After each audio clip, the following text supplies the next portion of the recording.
Is 0.375 the same as 3 over 8? The answer is yes.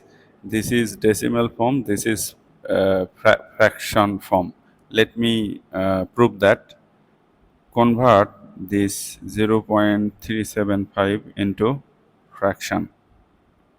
So we need numerator and denominator. For numerator, just keep this decimal and write the number you are getting. We are getting 375. And for denominator, for every digit after decimal, you have to consider 10. After decimal, we have 3 digits, so write 310. Of course, you have to write as a multiplication. Now you need to reduce this fraction. This is divisible by 5, this is divisible by 5, this is divisible by 5. So I will get 2 here and I will get 75 here. If I divide this by 5, this is divisible by 5, this is divisible by 5. I'll get 2 and I will get here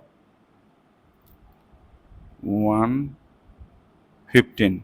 Again, this is divisible by 5 and this is divisible by 5. I'll get 2.